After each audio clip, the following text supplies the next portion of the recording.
Welcome to Chronic Combat Conversations, a live look at our best bets, picks, and predictions for every UFC event. With your hosts, TB Scouting MMA and The Guru, back again for UFC Vegas 60. Corey Sandhagen taking on Song Yadong in a bantamweight title eliminator. Man, this is just a really good freaking matchup. Also known as UFC on ESPN 68 and UFC Fight Night 210. But before we can get into breaking down this hectic card, we've got an unbelievable special guest in the building. First time on Chronic Combat Conversation, but absolutely no stranger to podcasts and certainly no stranger to cashing tickets. We got our boy from the Club and Sub podcast, co-host Danny Legs. What's going on, brother? What's going on, guys?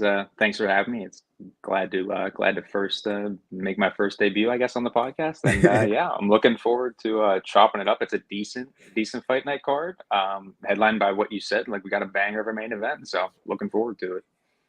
hell yeah. I mean, making your podcast debut, we're just looking for the signs that you don't, like do an adrenaline dump, gas yourself out too early. We think you got a good second win, though, even if that happens. So we're looking forward to it, man. For sure. Good cardio. That's what all the ladies say, don't they? Yeah. I think that's more of a TB problem than a Danny Legs problem. So, oh my God, geez. So, anyways, shit, man. Really. Yeah, off the rails. We were getting off the rails before the show even started, guys. So, to be completely honest, but hey, make sure you guys like this video. Make sure you subscribe to our channel. Make sure you subscribe to the Club and Sub podcast over on YouTube. Also, they're going live later tonight, right after this. So, make sure you catch those boys there too. All right. And if you got them, crack them. So let's go. Woo! Oh my goodness. I might have to grab a little tequila or something here at some point, but we're already it's already sketchy to start. So we're gonna get rolling. But no, okay. So shit, man. So we go right to the main event here to kick things off, and boy, do we ever have a banger. When I first saw that this was our main event this week, turning the page from the week before, it really actually, I got so excited to start the tape on this one. So to start us off, Corey Sandhagen at this point, we're going with DraftKings lines. We got the green for Chronic Combat, so maybe we're a little biased, but we got minus 195 for Corey Sandhagen, plus 165 for Song Yadong. We got the over 4.5, moved to minus 160. I saw that at like minus 145 earlier in the week. And then the under 4.5 is now plus 130. So you look at the numbers, and Corey Sandhagen, he's going to have a bit of a height advantage. He's got 3 inches there. He's also got 3 inches in the reach, 2-inch leg reach. And Song Yadong, his advantage here is going to be 6 years younger. But he has just about the same overall UFC experience that Corey Sandhagen does. Even though he's very young, he's been fighting from an extremely young age and actually has more total MMA fights than Corey Sandhagen. But Corey Sandhagen does have the depth of the kickboxing experience. So even though the MMA record isn't as deep, he does have a lot of combat sport experience. So I think at the end of the day here, what we have are 2 extremely well-rounded, athletic, and great strikers that also have great defensive capabilities for the most part. Both guys really like to work off the counter, even though they're also both willing to go ahead and pressure. So I just like their overall well-rounded skill sets. They're willing to go to the body, to the legs, to the head. And overall, I lean towards the Song Yadong side at plus 165. But as much as like earlier in the week, I was thinking, man, I need to get a bet out immediately, like 2 units, drop it. Like, I'm starting to lean more towards that fight goes side because I just think Sandhagen, for sure, this at least is a step down in name. I'm not so sure about talent, but Guru, are you thinking that like this fight goes the distance minus 150? Would you rather just do like the over 4.5 for 10 cents more? Or like, what are you thinking here? No, I agree with you in terms of handicapping how the fight will play out. I do think that it goes the distance. In Corey Sandhagen's last 2 fights, both of which being 5 rounds, so you have to figure that that's already a little bit of an advantage in his back pocket there. He goes the distance in both of them with really, really tough guys. And what does he have here in Song Yadong? Well, he's got another tough guy. Grits out a decision over Marlon Chito Vera. Arguable whether he won that one. Split with Casey Kenny. Casey Kenny's a volume monster. He cracks the chin of Julio Arce, fairly impressive. He disposes of the ball in the Marais, as he should, but he does it, honestly, even quicker than Corey Sandhagen does, which is kind of interesting. Yeah, and then you look back at the Corey Sandhagen side, right? And, he gives a decent account of himself in the first couple rounds versus Jan, but that's just kind of Jan downloading him, and then Jan completely takes over. And that's kind of what you expect from Jan. And then the TJ fight, right? A few people I know are clamoring that he won. I personally, upon rewatch, I don't necessarily think so. I can understand why you would with the damage. I just think based on scoring and how the rounds played out, he won rounds 1, 3, and 5, with Corey winning 2 and 4. Like, that's just how I saw it. It's how I saw it live. It's how I saw it on the rewatch. So and Corey, that's the worst part, is that Corey had all the things there to win that fight. He's spinning. He's letting himself get taken down. He just was continuing to put himself in bad positions. And I'm not sure per se if I can trust Corey here to get off the schneid against a tough guy that feels extremely confident right now. On the flip side of that, you have to wonder if Song Yadong possesses anything specifically original that Corey Sandhagen either A, hasn't seen, or B, like, is his Achilles heel, like something that he specifically struggles with. And I think what he ran into in his last, losing 3 of his last 5, is he ran into probably the 3 best bantamweights in the world. So that's kind of hard to discount. Is Song Yadong a top 5 guy? Well, you know what? If you beat Corey Sandhagen, I bet you are. The thing is he? And I'm very excited to find out if he is or not. But I like the fight going the distance, and I probably lean the Sandhagen side after originally, like you, being on the Song Yadong side. I'm very interested to hear what our sharp friend has to say. So, Danny, what do you got for us? Yeah, so I guess from a money line perspective, I lean more so on the Corey side. Like, for me, I think the first 2 rounds are likely going to be fairly competitive from Song, but I think the longer this fight goes, I do expect the volume, I do expect the length of Sandhagen to cause him issues. I think it's not going to be easy for Song to get inside the pocket, find his own advantageous striking position just in the pocket. For me, Song mostly thrives in the pocket. Like, I'm not trying to discredit him at all, but I just think his game is fairly basic, and I think a guy in Sandhagen honestly probably tools on him. In terms of the goes the distance or not, I just think the line's a little chalky for how sweaty I think this fight likely is going to be, how much action, how, like, the pace of this fight. So for me, it's more just a stay away. I lean Corey. It seems like a lot of money's been coming in on the Song side, but for me, it's just pass fight for now. If any money comes in on Corey, I would take Corey money line. Yeah, I think you make really, really good points there. You would expect, right, if Corey Sandhagen, first off, if he wins either one of his last 2 fights, he's not fighting Song Yadong. So, and if he was fighting Song Yadong for some reason, the line would be astronomically higher here. And then you have to also figure, like, kind of like maybe we are feeling too, and then eventually as tape kind of grounds us, right? You get a little skittish. You get bit by the dog. You see some favorites go down. You lose a couple big chunks of change.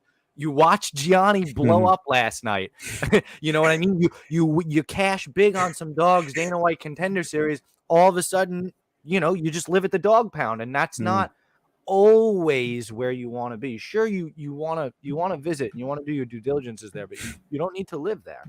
So I think you make good points there, and you're right, man. I lean the Corey side, and you're right. Like, and that's the point. Like, maybe first it is close, but you'd have to expect Corey similarly, like Jan, and like he's gonna be able to make in-game adjustments because he's a championship level fighter, and you have to figure, especially what we've seen from Song Yadong, he's very technical and he's very good. But you made an excellent point. He's one-dimensional in what he's trying to do. So I have one more follow-up question for you here, Danny, because there's going to be a few things you hear on repeat here on Chronic Combat. It's going to be fade the narrative for 1, and then 2, we got a Chronic Combat special. So the Chronic Combat special here is the Corey Sandhagen in over 2.5 at -135. Is that tasty enough, you think? I don't mind it. Yeah, I mean, I'm not rushing to play it. It's just like I'm trying to come up with, like, because because as much as it's the main event, we want to throw down big on it just for the excitement of the show and everything. But in all reality, I mean, we're gonna have bigger bets as the card goes along here. But we're just trying to give you guys a few ideas as we get settled in here. But I think you guys good to move along to the next fight here. Yeah, I do. I would say to your point, TB, if you want that, you take it a step further and you go Corey Sandhagen round 4-5 decision. And what's the price on that? Did you see? No, I didn't. So I know FanDuel. So FanDuel has it at -115 for 4-5 decision. There you go. That's actually, you get a better pricing, like we were thinking. Those first, we've seen Song go 3 rounds plenty. I think, like you said, Danny, it is a question about what's going to happen with that gas tank, a guy that throws heavy. And if he's swinging and missing a lot on a guy with good defensive movement, I think it'll be nice to hedge out of that, goes the distance instead. I think that's a much better idea. And I think we have a good idea on the side too. I agree. And I really liked what Danny said, and it does sketch me out. I like what he said about the level of the amount of activity that you expect here. You don't expect a hell of a lot of grappling. You're going to expect a fair amount of striking. That is kind of dangerous when you have these dangerous guys. So yeah, I don't kind of, I'm not gonna like side you away from the goes the distance. Like, I do agree also it does go the distance, but it's one of those bets that's like you're going to be clenching your cheeks the entire fight because of the action and because of the heavy strikes going back and forth. So it's just one I would rather pass. It's like, you understand my deep-rooted anxiety and blood pressure. It's like you're just looking out for future Tyler. That's all. No, and listen, and the truth is that if that's the side that you like, right? If you feel that way, but maybe the line is a little it's not good enough for you to quite get there. You'd rather not do it. Then that's kind of the way that you do. You take something you like and you parlay it with something else you kind of like. You do the over 2.5, and you do Sandhagen, you do 4-5 decision, right? If you think that it's going to go there, but you're not completely sold, then you kind of, I think I'm making sense. I think so. But I mean, with that, we'll move right along to our co-main event here. We got this one's going to be a fucking banger, man. We got Chidi and Jokulani versus Hobocop, Gregory Rodriguez. These guys are both looking to get out there and get down to their striking, man.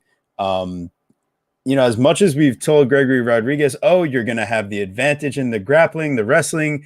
If you just use it, you got a clear path to victory, X, Y, Z. It's like, you can just count on Hobocop getting in the pocket and fucking throwing hands. Like, that's really what you should be looking for. And I mean, he's damn good at it. So I don't necessarily blame him too much, but where you might think like, maybe he could out wrestle Chidi. It's like, I don't even know if that's the case. So we got Chidi -125, Rodriguez +105. Chidi's going to come in and actually have some pretty solid advantages here that I found interesting.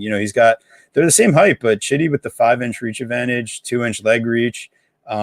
He's only 3 years older, so Rodriguez is going to be 3 years younger here. But I just don't want to look too far into the stats here because this is a real small sample size on the Chidi side. And but I will say the one thing that I come away with is that they both have like a similar control rate. And I think that a lot of this fight might happen in the clinch. And we've seen what Chidi does with the elbows in the clinch for sure.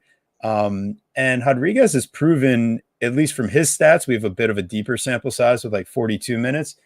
I mean, the dude gets hit and often. And where Chidi only absorbs like 0.4 distance per minute, like let's take that with like a gigantic like slab of kosher salt, like not even a grain. Like, you have to understand, like, he's got 5 minutes of fight time and all of it's been in the clinch. He's only had 19% at distance. So yes, his opponents aren't landing on him at distance. I think Rodriguez will be able to change those numbers a bit, but at the end of the day, the 5-inch reach advantage and probably the quickness advantage too. And Chidi has a bit more kickboxing, whereas Rodriguez a bit more boxing heavy. I'm leaning the favor here. And I think, the money line is going to be the idea. It was over 1.5. Oopsies. I forgot to change that 4. So over 1.5 at -140, under 1.5 at +110. Sorry about that, but it'll be better on the other sides, I promise. Overall, I mean, Guru, are you siding with me here on the favorite? Yeah, I'm rolling with you here. Gregory Rodriguez is somebody that we've enjoyed kind of fading, specifically against Armen Petrosian. Didn't enjoy it so much with Jung-Yoon Park, but that shit happens. Gregory Rodriguez is, like you were already saying and fairly much alluding to, right? Like, he's got all the things that you kind of want in an MMA fighter, except the fight IQ to use his skills to do so. Great grappler, not using it. Great striker, gets hit too much. You're not strategizing properly, and that's a problem. And we've seen with Chidi and Njokuani, I mean, dude, if anything, the dude has completely overperformed since coming to the UFC. I was kind of on Barrio, who we'll talk about later. I was on Barrio in his debut, and he starched Barrio with a right hand like immediately. That shit was crazy. And then, he gets 50K for that. And then he does it again against Dusko Todorovic and gets another 50K. So, dude definitely must be riding high and is going to get the chance to tee off on this guy, right? Like, he's going to get that opportunity. I do think it's interesting where the line is at, though. You have to figure that, I don't know, like, is Gregory Rodriguez being overlooked here at plus 105? The line seems maybe it's just a coin flip fight, which I guess that's kind of where I personally lined it more anyway. But, I definitely go with the guy with the reach, especially if it's going to spend most of the time at distance. What do you think, Mr. Lags? So, yeah, I guess I'll have a little dissension here. I'll make a case for the dog. Not that I have a bet on the dog, but I will say is I think this fight's more of a coin flip just because I think that on the feet, they both have power. Obviously, both guys are capable of knocking each other out. But I think Gregory has a huge, massive grappling advantage, like you guys touched on. I mean, obviously, it's a case of whether or not, like, how proactive he is in shooting it. But I think he has a massive grappling edge here. But like you guys touched on, he's slow. He's pretty hittable. And I think in the first round, Chidi's going to have his chances to put him out. And that's kind of where I'm like, like you touched on, I got burned on Barrio as well. A solid, durable guy. And it just happens. It was quick knockout. It is what it is. But, yeah, I mean, I just personally just don't think this is a spot to fade Chidi. That's fair. Yeah, I agree with that entirely. It's not that it's like a best bet of the day or anything like that, but you need someone that's a bit more of a concerted effort towards their grappling on a volume basis if you really want to fade Chidi here, because he's shown the willingness to kind of go for the guillotine or the choke and kind of accept bottom. So if you get a high level grappler, I agree, man. We could definitely be fading him in the future, but I'll side definitely on that spot. And I think money line is good enough. There's no need to get too cute here. Minus 125. There should be enough value for to win one unit, like a 1.25. Yeah, absolutely. What do you think about this fight, like, not going the distance? Do you like any violence here, Danny? Yeah, actually, I was going to add that. Well, first I would add, if you like Njokuani, they have his KO line at plus 200. Ooh. I think that's pretty good. And then for the fight, doesn't start round 3. It looks like DraftKings has minus 135, and then FanDuel's got minus 128 for that. That's pretty good. Out of my head. Get out of my head. I already had it popped up. Get out of my head. I think those are both pretty good. I like the fight not to start round 3. That was kind of where I was angling, right? That's on near even money at minus 128. What do you think? And I'll just keep spitballing here. If you like Chidi and Njokuani, right? Maybe instead of the KO, what do you think about round 1 or 2 plus 250? Right? Do you think he probably does it early, or you kind of still want to hold on to that in round 3? Yeah, I mean, personally, I guess you wouldn't. I mean, at least if you're going on FanDuel purposes, FanDuel KO is plus 220, so you're not getting a ton of line difference. Right. I think it's just worth going with the 220. Makes sense. Thank you, bud. All right. So without further ado, we'll slide right along to our next fight. And man, I think we got some more fireworks coming up. We got Andre Feeley versus Bill Algio. And earlier in the week when I was like entering their stats and looking at their comparison here, I was like, are these guys like not kind of the same person? You see a lot of the striking advantages on the Algio side as far as stats go, and you see the opposite as far as the grappling being on Feeley's side here.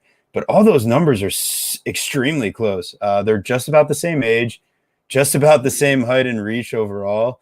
And as far as like overall experience goes, they've got a lot of the same stuff going on, and they do a lot of the same stuff in their game too. So that's kind of like the lazy breakdown. But Yeah, I think, having a common opponent, especially recently, also kind of helps as far as the analysis goes. But then again, Feeley got starched rather quickly in that one. So the question is, Feeley, is it catching up to him? Because the dude, he definitely gets landed on a consistent basis.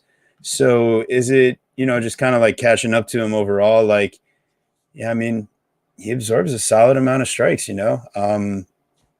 was that a sign of more things to come, or is it just like it was early, he didn't fully get settled in, whatever? So it's going to be nice to see Feeley back out there, and really looking to get back into the win column here too. He's on a bit of a 2-fight skid. Algio has a couple nice wins stacked on top of each other. So the question here is, it like the ascending guy looking to get towards like that top 20, top 15 versus the guy that kind of lost that opportunity and is on his way down, or can Feeley kind of right the tables here? So now that I've set up all the narrative stuff, Guru, you see anything that you're really leaning towards? Because I'm just seeing fireworks, and I'm not too confident either way here. I feel like in the past, this is a fight that I would have absolutely needed to have a bet on, just because they're high profile guys and it's in the main card. Bro, fuck this fight. It's so sketchy. Like, sure, you can lean to Andre Feeley, but Andre Feeley was a guy that's been rising through the ranks for 10 years. Like, he's not getting there. He can't get there. Each time he reaches that next step, he doesn't do it. He's a massive favorite versus Joanderson Brito, gets absolutely mollywopped. We handicapped it on the show. As long as he stays safe in the first few minutes, he should be fine. He's got all the skills to get it. Doesn't matter. He's sleeping a minute in. After that breakdown, he's already sleeping. So it doesn't help. The Daniel Pineda fight looks as the best he has. Putting great, but it's still Daniel Pineda, and you fucking poke him in the eye, no contest. Fuck. Bryce Mitchell happens, okay? Charles Jourdain, a split decision, just tough. Make sure you're liking and subscribing. Sadiq Youssef, man. Losing to Sadiq Youssef, that's not really so bad, but you're not winning these fights, man. Beating Shayman Moraes and Miles Jury doesn't mean anything to me, man. So I don't know what to fucking make of Andre Feeley anymore. He's 32 now. He's not this young up and comer. He's kind of who he is. This is him in his prime. It's now or never. And you can kind of say the same thing about Bill Algio, except Algio has, put it together a little bit, right? At least beat Joanderson Brito, right? Was able to weather that storm. That's a good sign. And then absolutely dismantles Herbert Burns. Herbert.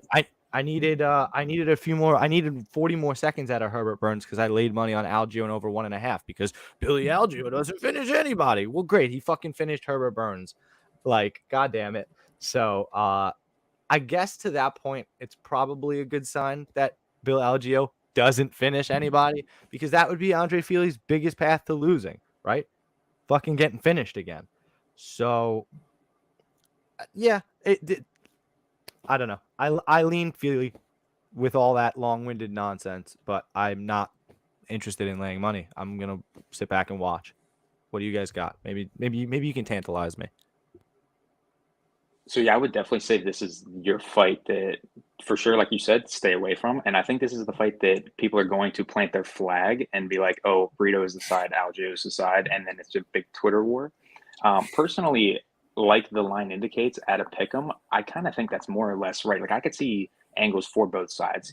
For Feeley, if he comes in with a wrestle-heavy approach, I could see him having success. I think Algio's volume striking, I could see that having success. Personally, I think that slight favorite with Feeley having the better strength schedule with that grappling upside, I do think that makes sense, but it's a fight that I just want nothing to do with. I think it's going to be a very close fight down the stretch. So much. Thank you so much for saying that. It made me feel good. And then, and even at the over 2.5, right? Well, the fight goes the distance. Nobody finishes each other. Great. Go ahead. Go ahead and lay over minus 200 fucking chalk on this fight to go the distance, and watch either one of these fools not be in the right frame of mind and not get it done. And when I say fools, I say it with the utmost respect, as much as I could possibly say it with. And the last thing I will add is I was on Brito moneyline against Feeley at plus 215. It was one unit. Yeah, I can smoke to that. Yeah, because what has Andre Feeley really done to earn a minus 280 price tag against the guy the guy doesn't blow out explosive. anybody. Yeah, the guy doesn't blow out anybody across 15 minutes. I know Burrito's cardio is not great, but like he's a dude that's serviceable early. Guy's got big power. Yeah, and that's where us as young handicappers, we've went through some of these learning experiences and hell keep continuing to go through them. But hey, we did well in Dana White Contender Series. Thank you, Gianni the Greek. So yeah, just easy fade city. I mean, the other thing that I'll say in this fight, maybe you want to go into, go over to Guru's house, invite grandma over, start digging into those couch cushions. and don't you invite my grandma over? Oh, that's right. We got to go to grandma's house. Okay. So we got to go to Guru's grandma's house, dig into the couch cushions. Yeah. And we play split or majority decision plus 400. And grandma won't know that you took her money and bet it. Just don't really use any of yours to do said decision. Interesting. Yeah. I mean, it's gonna be close, man. Have either one of them even had split decisions? They're the same person, so the judges are just going to get confused when they're scoring stuff, and they'll forget if it was the tattooed guy with like the tribal stuff or the I don't know. You know what I mean? Like I just see split stuff happening here. So I'm looking forward to a fun fight. Let's move along. Yeah, things are falling off the rails. It's been a long day. TB, anyways, we have to do it. We do have to address something very serious. No. Our boy Mushroom is still blocked from that. I'm gonna need to do some deep dive investigations because Mushroom is a staple of the show. Also, where are you guys at in the chat? Like, I know you guys are there, so make sure you tell us what your best bets are. Make sure you're throwing a like on the video. Do everything you need, and we're gonna find out how we can free Mushroom because this is fucking ridiculous, man. The fuck, man. God damn. Jesus. All right. Well, now we've taken care of the most important thing of the show. Like legit. We can hop on along. Seriously, dude. Like our community is the most important thing, and the fact that he's in here and he can't leave a comment definitely grinds my gears. He's been DMing us, telling us. Yes.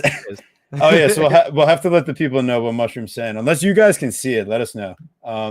So here we go, man. Our next fight, things got a little screwed around here as far as like what you see on UFC stats versus what you see on DraftKings. So what we got as the official order for the next fight here is Tanner Bozer versus Rodrigo Nacimento. So that's how we're rolling along here. So Tanner Bozer minus 170, Nacimento plus 145. The over 1.5 at minus 130, the under 1.5 at plus 100. Bozer is going to be the same height. Nacimento has a 4.5-inch reach advantage, and Nacimento is 2 years younger. I just think Nacimento is going to be a lot slower than Tanner Bozer. So I don't think he really gets to utilize that reach advantage much, unless they're grappling, in which case Tanner Bozer, he's very much been one of those guys that if you are a solid enough wrestler, you'll be able to get him down. The question is, can you hold him down? Can you submit him? If you can't, you're probably going to get knocked out on the feet, Rodrigo. That's kind of what it comes down to here. So in a fight of two different styles, I think Bozer's movement, stick and move, karate, he'll go to those leg kicks. So I'm worried about one of those getting caught and him being put on his back with that. But aside from that, I mean, I think he's got solid enough power in his hands when he really steps into his punches. And Nacimento doesn't have the greatest gas tank or defense. I mean, like Alain Badeau was teeing off on him and dropped him in round one. But Alain Badeau also gassed the fuck out because he decided to jump into his guard and then gets into a grappling match and then gasses out. Like Tanner Bozer's a little smarter, right? But did you consider the fact that Rodrigo was only able to come back because he had some meth in the corner and he did like a little line and got right? Isn't that what he tested positive for? That's why it's a no contest, right? It wasn't. I don't think it was steroids. I think it was. I was looking up. It's weird. It's Is it drugs or is it steroids? I thought it was drugs. It's more like drugs, and it's more like ADHD type drug medication. It seems like, and it wasn't actual steroids. It was speed. That's why I made the he was doing methamphetamine. So or just amphetamine in general. He said he had a prescription, but that it wasn't legal for competition, and he disclosed it, but he still tested positive. Like it could just be fucking BS in that regard. But that was the story behind. behind the lines. Is he somebody that has to cut weight to make 265? No, 259. Not really. Yeah, I mean, I don't know. I was just trying to think. Anyway, similarly, not too much of a fight that I want major exposure on or anything like that. Low level, heavyweight MMA. Tanner Bozer probably should be like, right? I mean, what does he weigh in at 240? Right? He's 30. He's probably too big and too barrel chested or whatever, but he probably should be a light heavyweight, right? So it's like it's tough. He really has to rely on his speed. Lots of leg kicks. He's got to chop down this obese tree in Nacimento. And yeah, I think he should be able to do it, right? You look at his level of competition, it's certainly higher than what Nacimento's faced, especially again, he hasn't fought in over a year since the suspension. Yeah, I lean Tanner Bozer, but certainly not with my house. What do you got, Danny? Yep, I will round it out. I don't think Nacimento's wrestling is all that great. It's mostly body locks, and I mean, like for sure, Bozer's wrestling, like his grappling isn't that great, but like I don't know, man. I think if Nacimento doesn't get him on the mat and finish him in the first round, I think his cardio is that bad that he won't be able to get the wrestling going later on in the fight. And I think Bozer probably does knock him out at some point. Mm-hmm. But it's one of those situations where you definitely can't be laying like minus 170 on Bozer given the grappling situation early. And also it's like plus 120 for Bozer KO. I'm not too interested. So it's a pass. And how about just given his ability to like, I don't know, how about the Arlovsky fight and shit like that? Close fights that maybe don't go his way. A Latifi fight, right? Like, what if happens if Nacimento gets like, I don't know, 6 minutes of exhausted ground control time or something, or with some cage clinch? Like, it could be a problem. Lags, you want to say something? And I think to add into it too, and not, I mean, it's all dynamic based for sure, but like, Bozer KO at plus 120. Like the guy is not a power puncher. I just think there's a lot of recency bias in that, given the knockout over Lins, the knockout over Pessoa. It's like I don't want anything to do with this fight personally, but I think Bozer probably knocks it out at some point. Yeah. I think fight doesn't go the distance minus 280. It's like that's pretty juiced for a guy that has gone to decision 3 times in the UFC at heavyweight in Tanner Bozer. So. I get the apprehension behind it. Yeah. You have to question where Nacimento's exactly at. Is he coming in just for a paycheck? What shape is he in? I mean, he is, UFC finalizing a bout between Calvin Kattar and Arnold Allen. Holy shit. That's an amazing fight. Yeah. So, you have to wonder where Nacimento's at. At 29, he could come back in, maybe in the best shape, in the best condition, whatever. But that's not what I'm fucking betting on. Yeah. So, I think that just about wraps that one up because really not the fight that we have any of our strongest ideas on yet. Yeah, not the spiciest 2 fights. That's fine, though, because we're getting into the nitty-gritty now. Here we go. We got Anthony Hernandez versus Marc-Andre Barrio. And real quick, I think you skipped one. Yeah, you definitely did. Right? Yes. Did they rearrange it again? No. So right after the Algio fight, that was fine. You were talking about Nacimento, but the Amadovski Pifer fight. Yeah. Because I thought I saw it moved. Yeah, Topology and Best Fight Odds has it right below Feeley. Right, but UFC Stats, which is what they coordinate with the ESPN MMA, that is probably true. That is the one that they do it on the broadcast. Oh, shit, and they moved it too. Motherfucker, I was wrong. So anyways, okay, so we have... This is classic, by the way. Classic TV. All right, so here we go. We got Joe Pifer versus Alan Amadovski. This is why we bring in the big ticket people to make sure that TB gets his shit together.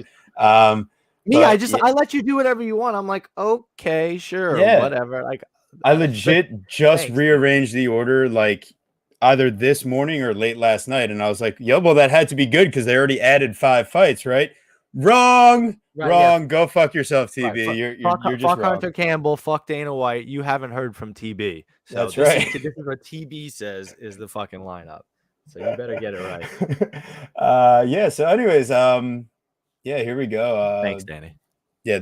Yes. Thank you. This one is fuck taking Joe Pifer as a minus what is it, minus 400 here? What is it gone all the way down to? Yeah, it's 425 on. Is she really? Minus, Holy yeah, minus 425. Like, dude, obviously, he, like, way lighter earlier. What was he earlier?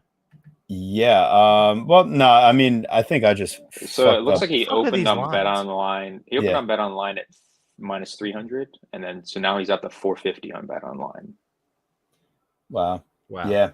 So I must have fucked up that money. Yeah, what the there. fuck I'm doing are a these great. lines? I'm doing a What? great job here. What is that? Jesus Christ! I had the over under correct, but Say, the I money would, line. I would take Pifer at plus 120. Yeah, for sure. Jeez. But I'll be taking Alan 120. Amadovski at plus 340 because the dude swings heavy. I faded Pifer on Contender Series, so why not fade him in his debut?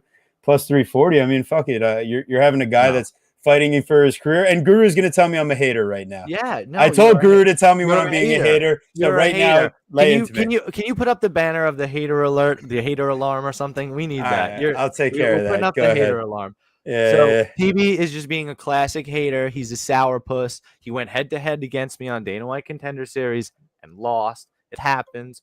Joe Pifer's the fucking man. Watched him at CFFC. See, now it sounds like I'm the hater alert. Yeah, no. Hater alert. I'm the hater. I'm the hater. Joe Pifer is somebody that belonged in the UFC to begin with. They honestly should probably book him versus Dustin Stoltzfus too. That'd be an interesting fight. I know he wants it back.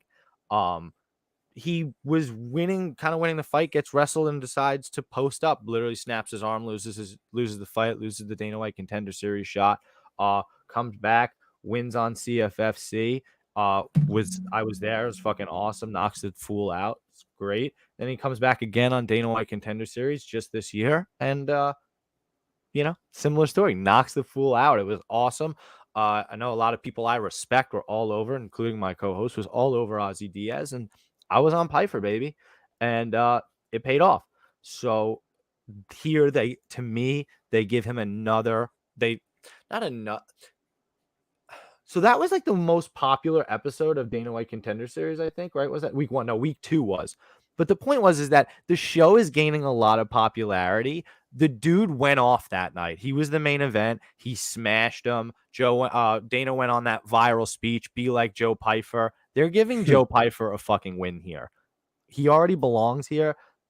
This guy Amadovski has lost 3 of his last 4.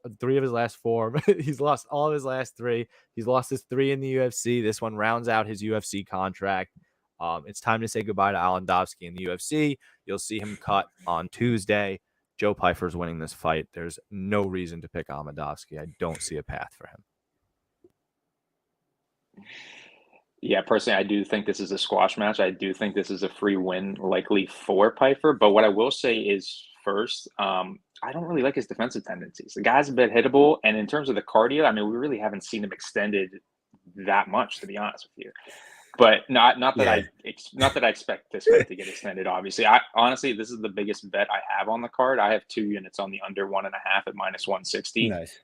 I think this is a smash spot. I think if you want to give any credence to Amadovski, the guy's got power on the feet early. But personally, I think Pifer either knocks him out standing or takes the easier and smarter approach, takes him down and finds a sub or pounds him out on the mat. So love the under 1.5 here. Interesting. So I think even fight to end in round 1 minus 135 in that regard, because I mean, Amadovski is just going to come out swinging like with his chin up like an idiot. So it's either he connects or he gets connected on within, like, you can even do this might even be the fight like where you do that crazy. How about Pifer round 1 or 2 minus 180? Little parlay piece. That's solid for sure. I like Pifer, they have Pifer in round 1 at plus 110 on FanDuel. Yeah. Plus money. Don't get cute with it.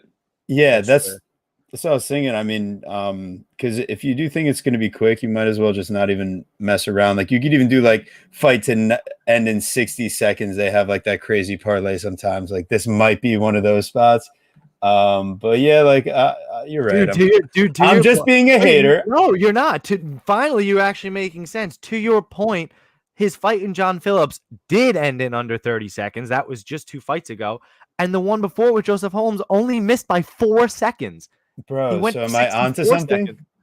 Well, I guess maybe to I guess to back your point and saying you're onto something, maybe look at the under half a round and see what that is paying at. Oh, okay. So I know Best Fight Odds. I know Best Fight Okay. Odds doesn't have that. I'll look at DraftKings and see. Let's see. So first 60 seconds is plus 500, which isn't as juicy as you might like it to be. On DraftKings at least. Joe Pifer round 1, we get a minus 120 here. FanDuel's got to have better size. Right? Yeah, he said plus 110 on FanDuel. There you go. Yeah. So the under half a round on DraftKings is plus 255. Ooh. So inside the first 2.5 minutes of round 1. You know what? That's a little quarter unit, Johnny, right there. I think I'm gonna do that. That's a little grandma's couch cushion action. There you go. Now, and you might see that on our Red MMA page for funsies. I like that. I like that a lot. I think we might have found some. We dug into that one where we got our favorite was a minus 425, regardless of what my stupid fucking thing tells you. I think we might have found some value. Hater alert. You just be sipping on that haterade. Yeah, hater of like everything, man. That's what I'm telling you. So like, I'm glad because I told you had a job to like bring me back to earth when I start doing that. And hey, man, Guru stepped up to the plate, guys. We got to give him his props where props are due, right? Let's get it. I mean, okay. I mean, listen, I had Danny Lags in my corner, number 1, and number 2. It shouldn't, unless there's like a real reason to play the dog. It probably shouldn't be too hard to make a case on a minus 430 favorite. What I will like, if you're gonna make a case on Amadovski, like his round 1 KO is like 20-1. Like if you really want to make a case for him, I would play that and not his 340 money line. But this should be a squash match. Yeah, for sure. All right. So am I in the right place that I reorient myself in the right direction here? We're back to Hernandez. You're not even on the right fight card anymore. This is Bellator. I don't know what you're saying. I'm actually in Connecticut. This is December. Anyways, we got Anthony Fluffy Hernandez versus Marc-Andre Barrio. The Fluffinator. The Fluffinator. This is probably going to be one of those ones where I'm feeling pretty good about 2 different ideas for this fight. And I think you could play either one and be successful, or unless you want to fade me entirely, given how my life's been going tonight. So here we go. We got Marc-Andre Barrio plus 150. The lines right at least. Yes, Hernandez at minus 175. The over 2.5 at minus 105. The under 2.5 at minus 125. Comparatively, Hernandez is going to be 4 years younger. Barrio going to be 1 inch taller, but giving up 1 inch of reach to Hernandez. And Barrio's got the longer legs. Good for him. 2.5 inches there. Barrio has moved. I think he's been working. We're out of Sanford now. Is it? Or was it Killcliff FC? They call it these days. Trying to keep up with the hipsters here. It just depends on who's funding their gym, I suppose. But at the end of the day here, I think Barrio has shown the right tendencies in the clinch to disturb Hernandez. I think he's shown the right type of ideas with takedown defense. And for a guy in Hernandez that relies on pace and kind of cardio and everything, like Barrio's nickname was what? The power bar. Are you really going to win those departments there, Fluffy? Like 100% for a minus 175 type of guy? I'm not so sure. He's only got 1 UFC KO, Mr. Power Bar. No. Power bar talking about his cardio, like how he's got like the power. Is that why he does that? Yes, it is. I think it's because of his power, not because of the cardio. But they were talking about it in the last fight I was watching the tape on. They were talking about him being the power bar, and like how like he likes using his pace and stuff like that. So that's where I got that from, at least. I'll blame Daniel Cormier, which wouldn't be the craziest thing for him to be wrong, but TB also being wrong, I wouldn't be surprised. Oh my God, Jesus. Absolutely slaughtered by Justin. Randy Orton by RK. Yeah, but those odds are fucking chalky, man. Get out of here. Yeah. But real quick, I will add though, because of that one comment, you might have to play TB Tanner Bozer by KO. Ooh, right. Name, right. You might have to do it, right? Jeez. That's not wow. We just honestly, we're not fading the narrative there. We're running with the narrative. Yes, exactly. We're creating a narrative. Yeah. So we're trendsetters. Okay, so actually bringing up the narrative point here, it seems like the narrative is Fluffy is going to run away with this fight. I'm saying Marc-Andre Barrio is going to be able to negate the things that Fluffy wants to do well. And I mean, Josh Fremd at the end of round 2 for like 2.5 minutes is giving Fluffy the fucking business in the grappling. Gets off the stool round 3, and the guy was on short notice, and he gassed the fuck out. Marc-Andre Barrio, the power bar. The power raid. I'm expecting him to fight for my plus 150. And if you don't like that, take the over 2.5 at minus 105, or just the fight to go the distance at plus 120. You're fading the narrative there too. Why would this fight end inside the distance? Please explain that to me, Guru.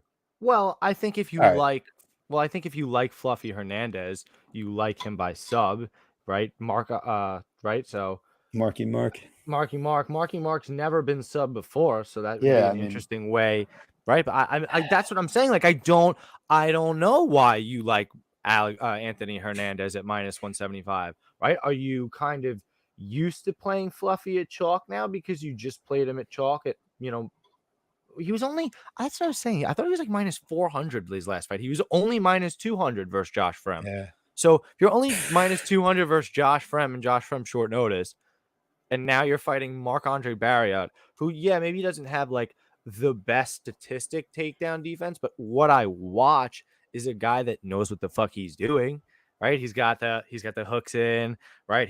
He goes two hands to one. He fights the hands. He knows how to posture, getting up right to the, and he gets up each time he's fighting, and he's fighting decent wrestlers, right? He's fighting, guys that are at least trying to use it in Dolce Lagambula and Jordan Wright. Jordan Wright starts to use it and he subs them, turns into a pumpkin. That's what Jordan Wright does. So, it's not like the most confident play, but I'm not fucking taking the favorite here. This is dog or pass, and I think the dog finds its way onto the Bet MMA sheet because who's Fluffy to be on a 3-fight winning streak and a minus 200 favorite? That's not Fluffy. It's just not his way. So I don't. Now I sound like a hater, but what do you got for us, Danny? And then again, I will play a little contrarian to give some reasoning why the doesn't go is a little bit like not saying it's a good play or anything, but like why people are look at it. I think from a Fluffy angle, like we were talking about, he brings a nonstop pace, takedowns. Obviously, like we touched on, I think a submission would likely be his finishing. I guess if he wins inside the distance, that's likely how he would win. And then Barrio, the guy's got power on the feet. It's not like Hernandez is weak to getting hurt. Jung Park hurt this guy multiple times on the feet.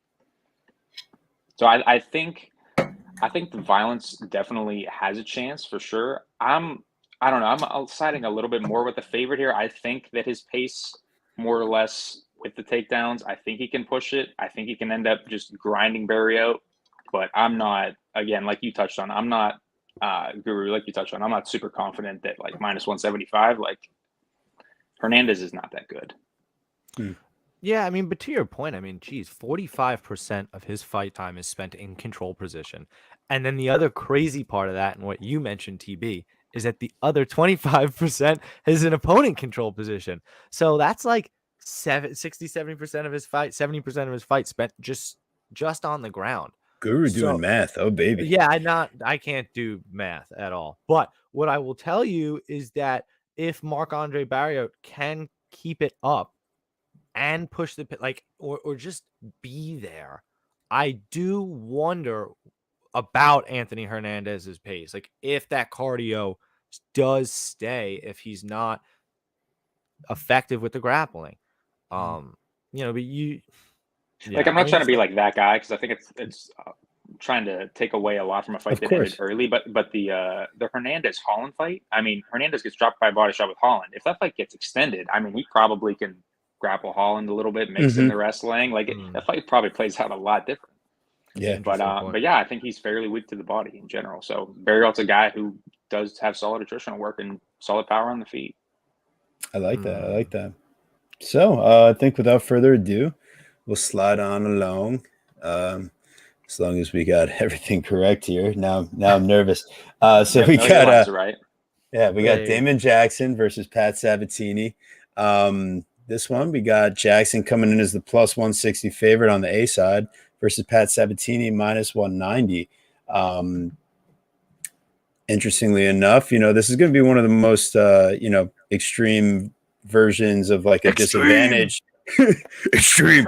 Like Sabatini's kind of had the advantage in most of the fights he's fought, or at least been close to the same size. I feel like Damon Jackson with the 3-inch height, 1-inch reach. This is kind of like the first physical disadvantage he's been up against. But I mean, Sabatini is a pretty thick dude in that regard, so he'll make up for it in like strength and being 2 years younger.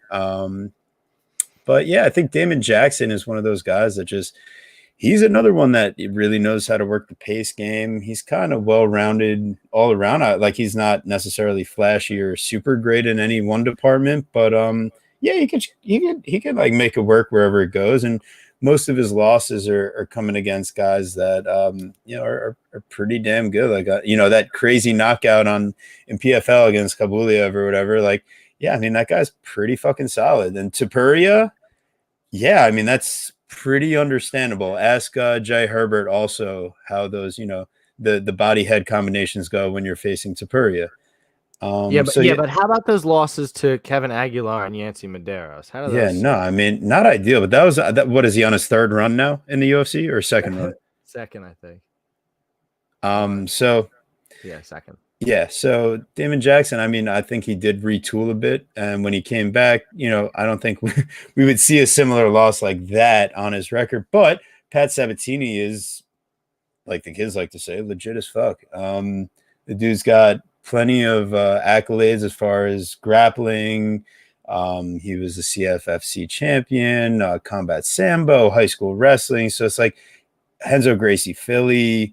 He's got all the things that you want to check off. The only thing that really gets me concerned about going full Sabatini in this spot is the round 3 and what that's going to look like.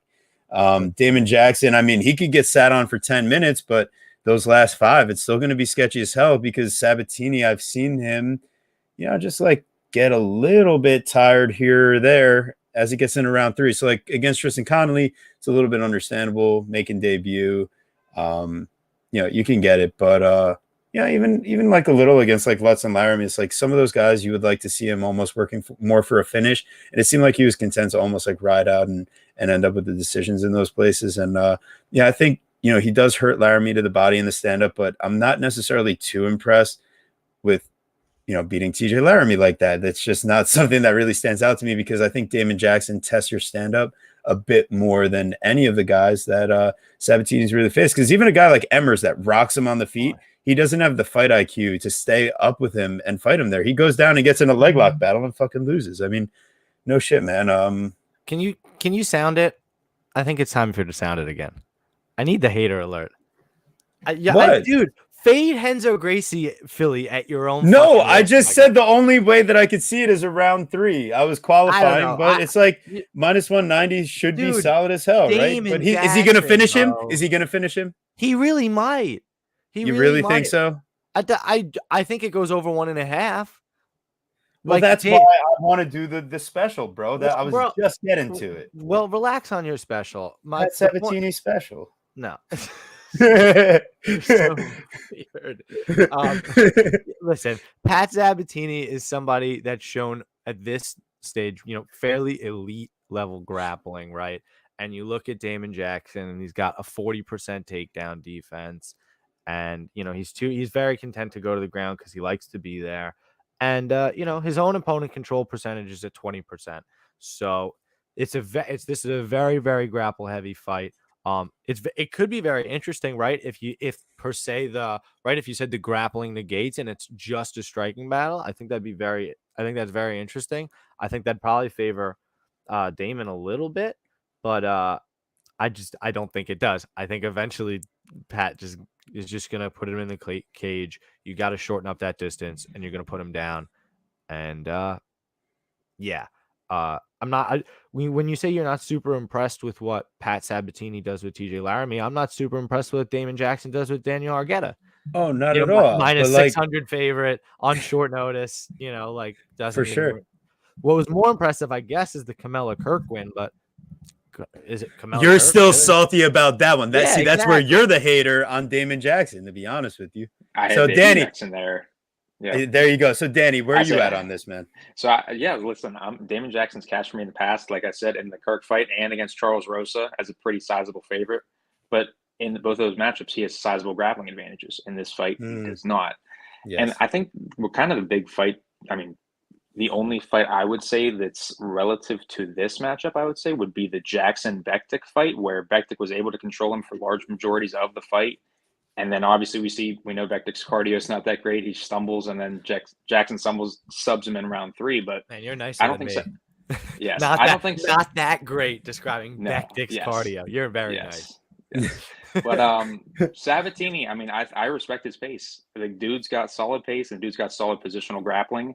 But I think the real question is, like you touched on, is he going to finish it, or is it going to go the distance? Because Jackson, all of his fights, all of his finished losses, I should say, have been inside the distance. He's never lost the decision. So I think an interesting way, should I say, grandma's couch cushion play for this one, if you're going to have anything on this fight, would be the fight ends by sub at plus 250. Because I kind of feel if Jackson is going to win, in my opinion, he's likely going to snatch up a choke. I don't rate his chances in the matchup too highly. And I think Sabatini, with his positional grappling, if he gets on top enough, I think that he's going to have those opportunities. Interesting. What's the line on that? Was it plus money? It was obviously plus 250 for fight ends by sub. Sabatini by sub is plus 400 to that point, and FanDuel is going to put out a spicier one when they finally get their lines up. It might be like plus 450. Interesting. Well, yeah, I see the value on that because Sabatini will definitely be the one. I mean, we've seen Damon Jackson get controlled plenty in his career, so wouldn't surprise me at all to see him get controlled, once again. It's like almost 30%. And for a guy that has almost 50% control rate himself, obviously that's where he lives and dies. And as much as he talked about like, I could see us having a striking affair, like I think he kind of wishes that's what's going to happen, where he kind of knows he might just get washed out on bottom here. So that's there's turns. But yeah, so ultimately I guess we'll stay away from that special, the Pat Sabatini special. I do like that prop play.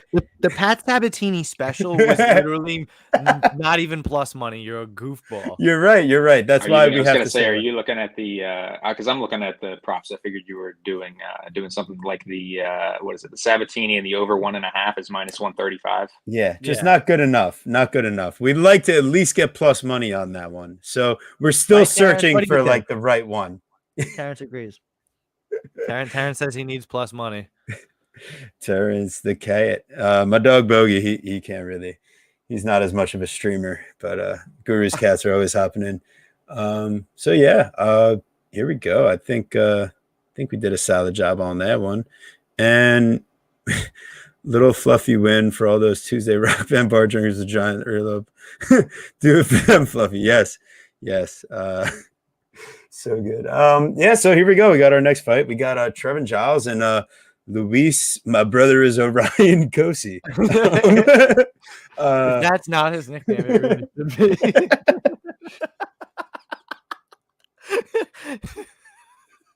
It was like not even funny. Yes. But I'm dying. So yeah, Trevin Giles minus 205. Kosi plus 175. Guru, I mean, maybe we got to pass this off to Lags here to start this breakdown because this is getting real spicy here, man. It's interesting because on one hand, you never really want to see Trevin Giles as a minus 200 favorite. Like the guy's IQ, cardio, both super questionable. But like Kosi's a massive gasser. I mean, the guy has about a half a round to get it done. But like, I mean, the guy's had 2 years off. Maybe could make some improvements in the cardio overall game in general. I think it's a massive stay away. And I think Giles probably down the stretch probably does find a finish. So I think the line's probably accurately priced, but there's no reason anybody should be laying 2-1 on Giles. I think it's a pass. No. Dude, you said it so fucking well. Giles's fight IQ is so bad. So bad. Some of the worst we've ever seen. TB, can you rattle off some of the dumb shit he's done? So here we go. So Trevin Giles has, I guess it's not dumb shit, but he passed out and had a fight canceled because the dude's like heart stopped before he went. Like, I really don't understand how you were still cleared to fight in the future after that happened. If that's really what happened. The first thing you say about his fight IQ is that his heart stopped. Jesus Christ, dude. His brain doesn't even function. The brain to his heart rate. He's so dumb. Dude, what the fuck? That's not what I meant. Oh, I thought you were just talking about crazy Trevin Giles experiences. Sorry. Oh my God, no. Well, yeah, no. I mean, listen, the dude was actually really fucking up Michael Morales to start the fight, and he commits to a choke and burns his arms out, and then gets finished. Trevin Giles, you know, he wins the Delize fight, where Delize somehow showed worse fight IQ than him. How about versus Drickus? How about his dumb fight IQ in that fight? So Drickus, you know, he's shooting takedowns and stuff like that. And also he decides like, oh, like, let me just, you know, fight from distance here, and just gets fucking clipped and die. And, you know, chin straight up in the air. You got to love it, Trevin. You know, very defensive and good in the first round. And then, you know, things just really fall off the rails there. And that seems to kind of be, you know, Gerald Mearshart, he's actually having a solid fight. And then he's just kind of like, he's like, here you go, Gerald. Like, he's winning the whole fight. And he's just like, I know it's round 3, man. I'm fucking tired. I'm going to put my 2 hands on the ground and just stick out my neck for a guillotine. Like, who the fuck even does that against, like, not even Gerald Mearshart, like, but him specifically? How could you? So, yeah, but I do think for a guy that had Michael Morales nearly submitted with an arm triangle and Luis Cossi's going to gas the fuck out, the fact that you're getting Giles knockout at plus 130 and submission at plus 650 when we've seen him actively go for submissions in, you know, very recent memory, his last fight against the top prospect.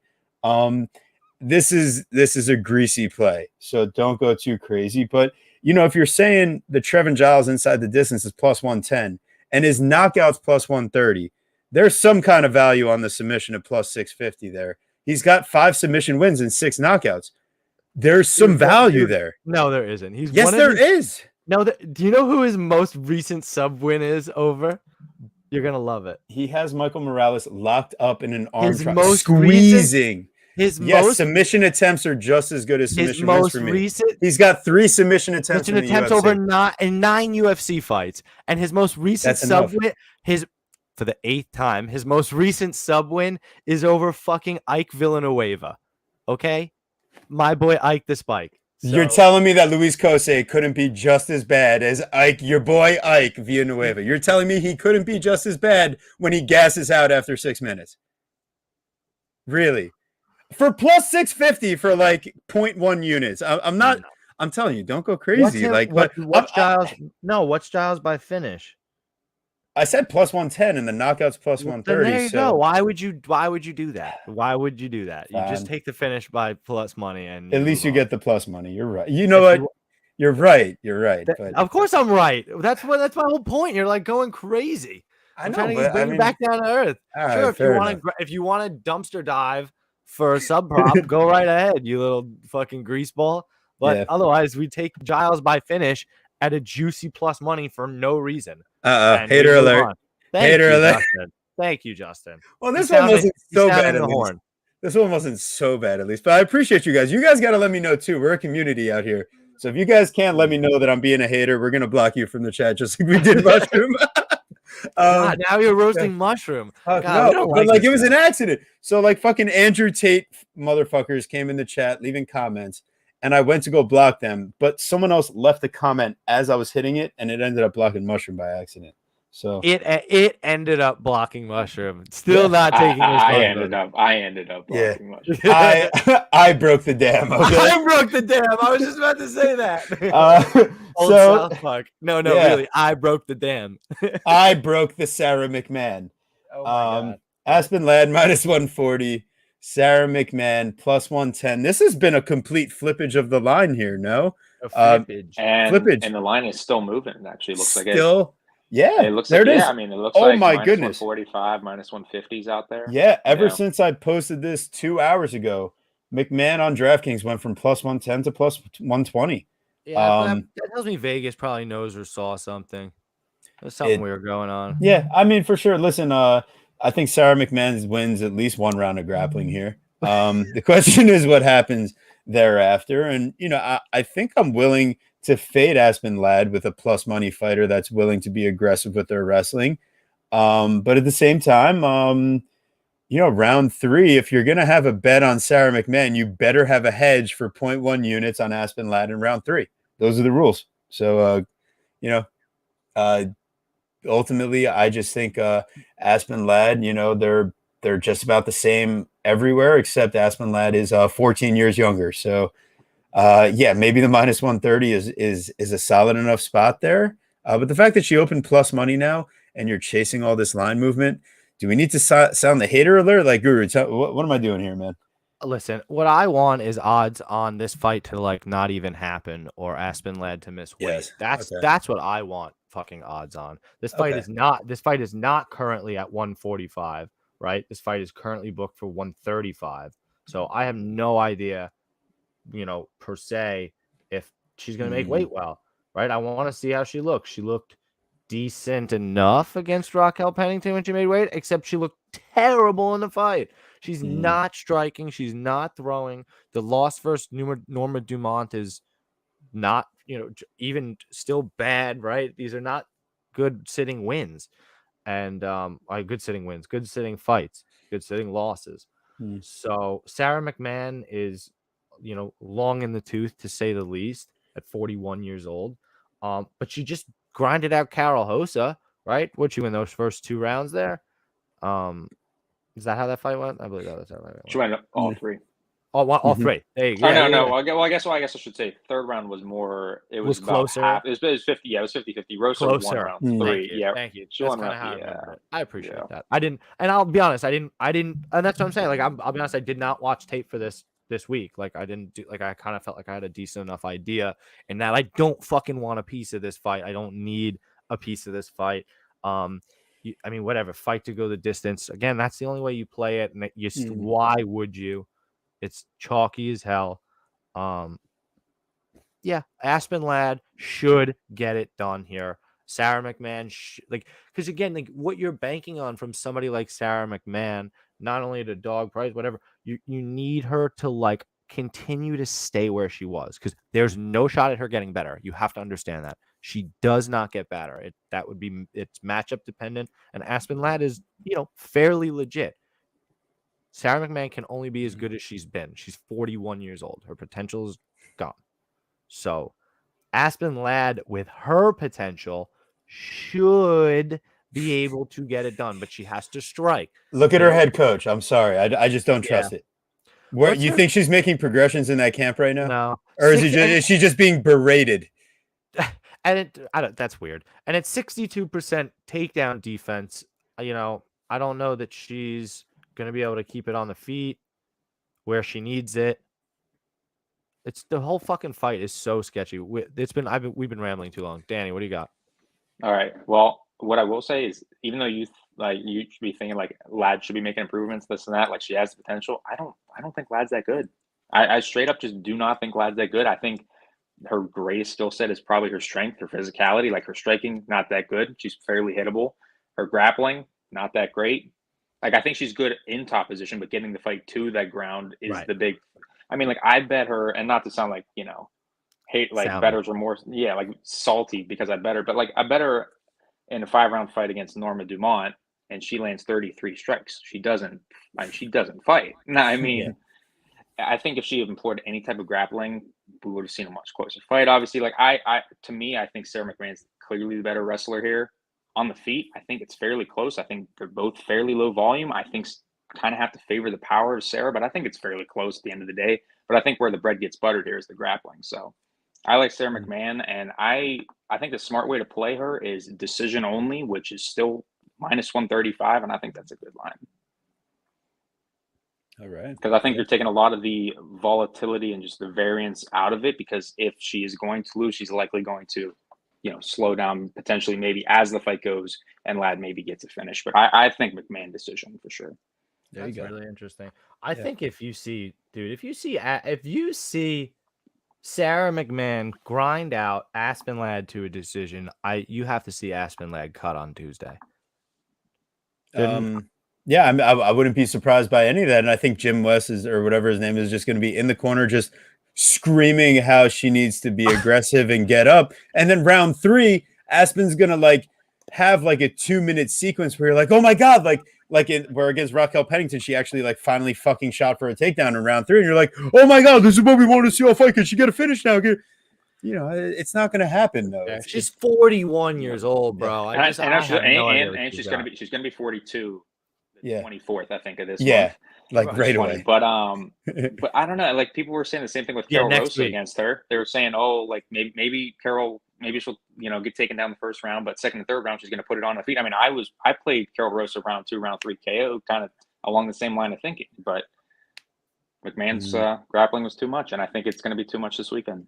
Wow, that's a good point. I agree. I don't hate it. That's a dog for me. Especially with the line flipping, right? Like if you're telling me, so now Danny, now you make a good point, right? Sometimes I think that way. Oh, Vegas knows something, and now I'm thinking, like Vegas had it right, and now people think that they smelt a dog, and the line's running the wrong direction. So very interested to see why. But see that now with the line running in our favor, the way that we are leaning towards McMahon, we can now wait till weigh-ins and have no issue doing that. I agree. Excellent. Very good. Danny, thanks so much for being on, buddy. Make sure you guys are subscribing to make sure you're following at Danny_Lags. Make sure you're subscribe to the Club and Sub podcast. Awesome podcast. You guys you're up on YouTube, right? Yep. Spotify, Oh, yeah. You're up everywhere, right? Spotify, Apple Pod. Make sure you're following them. Make sure you're following us at Chronic Combat. I'm sure you are. At Guru Scouting, at TB Scouting. Like and subscribe, share, retweet it. Get us around, guys. We appreciate it. Hell yeah. So here we go. I mean, we got Denise Gomes making the debut against Loma Lukbunmi. Of course, I reversed the lines here. So Lukbunmi is the -225 and Gomes is the +190. What the fuck? I know. Yeah, I know. More. Listen, I'll give you another chance with the PowerPoint after the break. But if you screw them up like that, I'm not going to let you do the lines like that. Unbelievable. What's the point? They're wrong. That is a good point. Yeah, Guru needs some accountability out here. No, I agree. I had an emergency physics homework thing pop up today that really fucked over my day. So I got to be better. There's no real excuses, but. Coach Pop would always say, you got to take accountability. So now he's gonna feel bad. I'm surprised you're not off. You got to be like Joe Pifer, That's it. Yeah, be Joe Pifer. Be Joe Pifer. So, TB will get it back on track. Don't worry, people. Make sure you hang around. If you cash us a couple tickets, we'll forgive you. All right. Sounds good. So we got Loma Lukbunmi. I can't trust my girl here as a -225, and the line already slid to -210.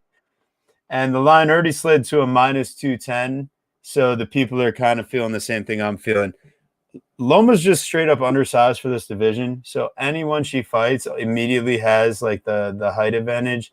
And I just don't see it going that well for her. I think Gomes at least is very solid in the same regards where Loma's going to be solid. Loma has a little bit of the name value now, having the greater UFC experience, but this fight probably plays out closer than the line where it's at right now. You can't trust Loma to get a finish. You want to bet this fight to go the distance for sure. That seems like a pretty solid parlay piece because Loma is tough as fuck, and I don't think she's getting a finish herself. So just on the Loma aspect alone, I think this fight goes the distance. The question is, do you want to play the dog or not? And yeah, I think I do. It's just, are we getting back-to-back WMMA dogs here? Like, you kind of have to look at these as their own separate fights and not do that. But it's like, you can't help it. Sometimes you get thinking. But I'll lean Gomes here. We'll see. I want to see how they face off and everything like that. Make sure there's a good weight cut, being the bigger fighter and everything, especially for a debutante. Want to make sure she doesn't look too shell-shocked in the lights. But especially for a dog shot, I'm not as worried about some of those things. I'm looking forward to playing it. What about you, Guru? So this fight is going to be a straight up Muay Thai kickboxing fight, which is going to be super cool. Very excited for that. These gals are both multi-time credentialed champion kickboxers, Muay Thai kickboxers. They're very, very good. Very excited to see that. What's interesting though is we haven't seen Luma in nearly a year, right? She lost to Lupita Godinez when Lupi, used to wrestle. Remember when she used to do that? I liked when she used to do that. So yeah, so she got wrestled in that fight because that's that's the problem with Loma. She loses to better grapplers, bigger girls than her. Denise Gomes just won on Dana White Contender Series literally 3 weeks ago. And she went to decision. She looked good in that fight. She looked fairly good in that fight, honestly. I'm just I don't know. I just think that Loma probably gets it done. I don't know. Yeah, I like this. Listen, I like the size. Listen, I like the size of Gomes, right? And I like what I see is proven activity from Loma. Four landed strikes a minute, 57% accuracy, 8.4 landed pace at distance. Like that is proven accuracy, proven fight, proven striking over a 5-round fight. All I saw against Denise Gomes is, the tape that the winning on Invicta round 3 against a girl that's 12-8, and the fight against Rayon Amanda, who wasn't really that good, was not comfortable in the striking department at all, right? She was a wrestler that didn't have an ability to get inside. So I kind of almost need to sound maybe the hater alarm. I think you might be barking up the wrong tree in terms of a dog. It's possible. I don't hate it. I really don't hate it. I just think that I think your girlfriend gets it done though. I think Loma's. Remember how much you used to love Loma? I used to have to talk you off of her. Well, yeah, I finally am just like I'm exhausted with it, and if it was like closer to even money, I would be all over Loma. I just can't do it, so it's just smash the fight goes the distance. Well, if I want Loma plus 190, it's fucking right there. Why can't I have it? I would be all right all fucking day, but I can't have it. So whatever. Been way too long since we've heard from Danny. Danny boy, take us away. It's all right, guys. You guys are fine. But I'm gonna agree with Cougar here. I don't think this dog has much of a shot, to be completely honest. That 12-8 girl was giving her hell in that fight. She looked solid in the striking. She had her back. She almost had her finished. Probably any caliber, like a better caliber girl in the grappling, probably gets it done in that spot. But yeah, I mean, you did mention a little bit with Loma laying like chalk on Loma. Like it's just tough because she doesn't have a ton of finishing equity. Her fights in general, she's not blowing girls out of the water, but like I think she's the much better technical striker. I think if any girl was going to get takedowns, it probably would be her. I could see Loma getting some trips. Not that I expect her to, get dominant control time here or anything, but I think Loma, pretty decent size favorite, makes sense. Yeah, no, I agree completely. I wonder what Loma and like are. It's still going to be plus money because I was just looking at Loma in decision is still plus money. Yeah, so all you that's mean minus plus money. Yeah, Minus money. Sorry. So that's what I meant. Still plus money. It doesn't make any sense. Still minus money. Thank you guys.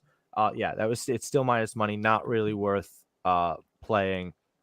And no, I completely agree. Loma should be the better fighter. I did. Oh, that's what I wanted to say. Came back to me.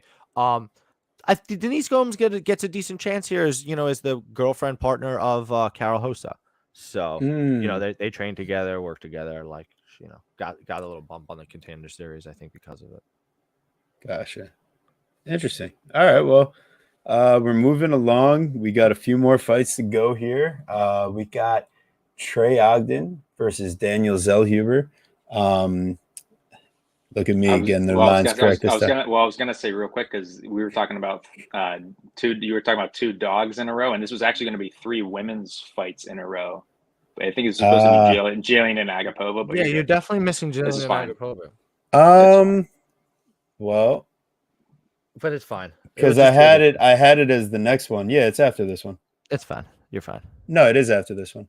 You're good. Is it? I don't know. Tapology and Best Fight odds have. So UFC stats.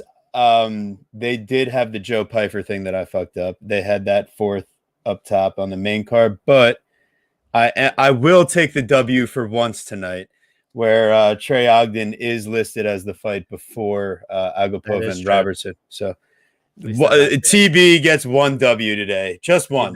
He does. Don't worry, I'm not going to get too comfortable with it. We still got a lot to do here. Definitely not too comfortable. Samurai Ghost versus Golden Boy. We just don't trust you. We just don't. You're right. No, you're right. I was looking at Best Fight. Best Fight odds for some reason has them out of order by one spot, but Tapology has it right, like what you said. Yeah. So carry on. Fair enough. Listen, and you know what? You got to earn that trust back. So if I did it with just one little itch and scratch here and there, Samurai Ghost versus Golden Boy, the battle of the nicknames. There you go. I think it's pretty close on the battle of the nicknames. I really don't think it's going to be that close in the battle in the octagon. Dude, Samurai Ghost is way fucking closer. It's actually Samurai Ghost wins. I actually disagree. It's not close in the nickname department or in the fight. If I'm just being honest, but you're probably right. But it's reverse.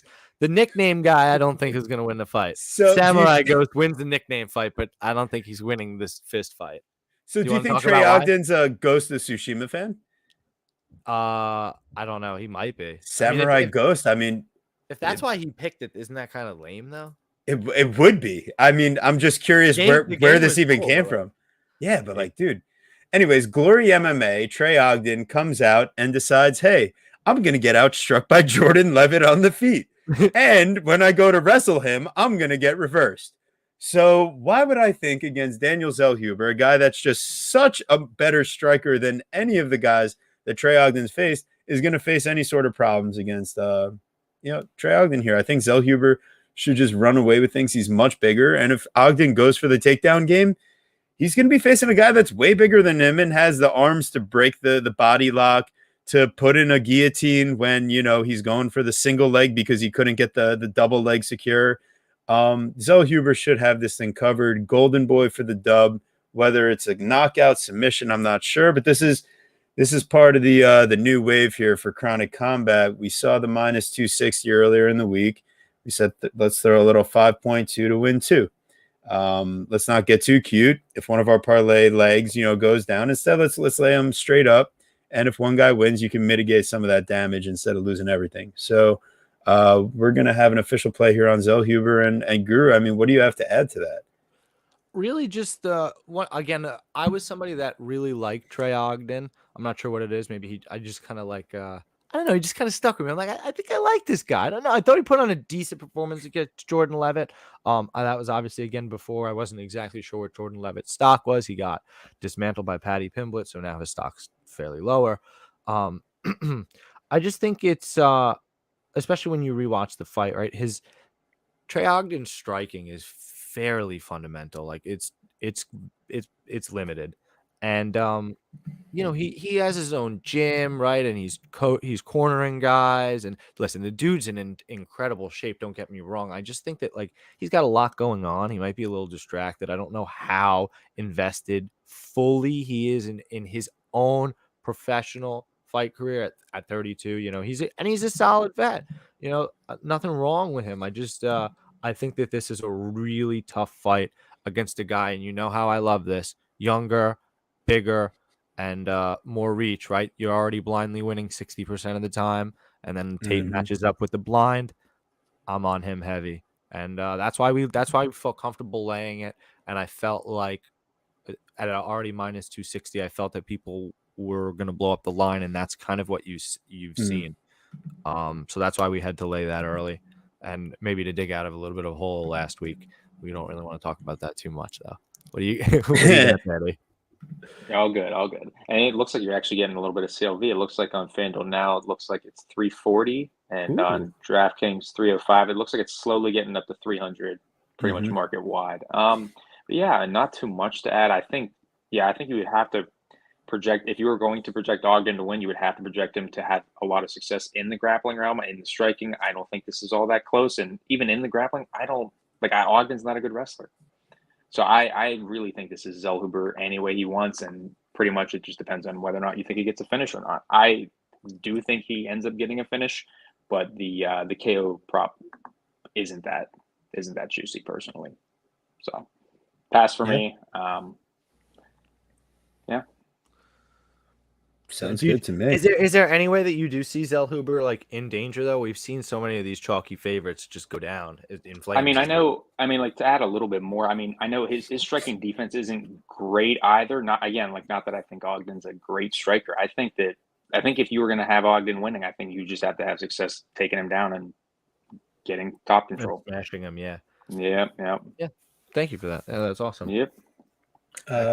Yeah. So I like that we all align, especially on our biggest play so far. 5.2 to win 2. So yeah, make sure you follow us over on Bet MMA. Danny Lag's also out there on Bet MMA. Make sure you give a follow. Third party tracking. It's just to be transparent because we come on a show, we talk about our ideas, and we want you to know where we end up at the end of the week, and not just like, oh yeah, I said this, and you can put out as many tweets as you want and just delete the ones you want to, or I do my own Excel sheet. Like, we just want to be transparent. I mean, our bets are always free, but for you guys to follow our show, we think, there should be some, value behind that. So yeah, make sure you check that out. Leave a little like on here, subscribe, and settle in. We got Maria Agapova versus Jillian Robertson here. Plus 125 for Agapova, minus 145 for Robertson. And Guru, Agapova, 2 years younger, 1 inch taller, 5.5 inches reach, and 3 inches leg reach. What does that mean? Wow, that is interesting, and it's funny. It's not necessarily a side that I'm on, which is even more interesting because maybe I'm biased. I'm not sure. I've always come to feel that in women's MMA, those sort of things matter even more. So that's also really, really interesting. So then the other interesting thing I find is every time I fucking place a bet on Jillian Robertson and I go, well, she's got the grappling advantage here.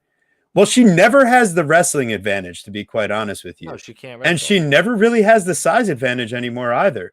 So how does she drag this fight to the ground? Are we expecting her to just backpack? No, that's the thing. And that is the reason why I am on Jillian here. Maybe it's dumb as fuck, but I just think that somewhere at some point, Maria, they're just gonna end up in that grappling exchange. They're gonna fall, they're gonna trip, they'll fall into each other, they'll clash together, they'll get against the cage. Something will happen. Agapova does not have a good enough fight IQ to just pick her apart at range, and just and punish her. And she's a good striker. She's not a fantastic striker. She's not a better striker. She's not a better fighter, better striker than JJ Aldridge. You know what I mean? She's not better than, it'd be her versus, I don't think she's better than Miranda Maverick either. You know what I mean? Better than Talia Santos? No. Right? So those are her couple of losses. JJ Aldridge, she beats Priscilla Cachoeira. That's a decent win. Right? Priscilla, after losing that fight with the eye gouging, Priscilla Cachoeira, she's now on a 2-fight winning streak all of a sudden. She's making cash on money. her against Lipsky. See, there you go. She's making people money. Yeah, well, I think we cashed too on that. Yeah, one. we did. We're making people money. So, you know what I mean? So that's not a bad win. And Talia Santos, you can give her that one. And the Maverick fight, that's kind of tough. But Maverick's just is so thick and a good wrestler. So, I just don't necessarily. I'm not sure that Maria can keep it standing and win the fight. I think she eventually. And her cardio is suspect as fuck. So I think eventually Jillian gets a sub. She has some of the most finishes in what's her fucking division in flyweight history. So I think how many subs does she have? Courtney Casey, Froda, Macedo, McCann, Emily Whitmire, Hannah Cyphers. Nice. Go ahead, Danny. What do you got here, man? She's getting another one. Yeah, this is your prototypical striker versus grappler. There's not a ton to add there. I do think that Jillian deserves that minus 150 tag. Props to anybody who got that even money or minus 110 on Jillian when it opened. I think the line's more or less right. I think she has that grappling upside, but like you touched on, TB, the wrestling's not that great. And against a physical girl in Agapova, I think early she could maybe have some issues. But yeah, I don't know. I think everybody, and I guess not to fade, like quote unquote, fade the narrative here, but like I feel like the easy narrative here is just saying, oh, under 2.5, Jillian probably either subs her or Agapova finishes her. But I don't know. I more or less kind of think that it's Jillian finish or this probably goes the distance. Like I'm not super sold on the Agapova side in general. I think Jillian could get a sub, could get a decision. Agapova could make it close maybe by keeping it on the feet, but I don't see it. Dude, who finishes Jillian Robertson? Macy Barber. Macy Barber right Yeah. in 20. But like, look how many fights it was ago. Like, Yeah. she's got like that Angela Hill effect. Like, it's been so many fucking fights since then.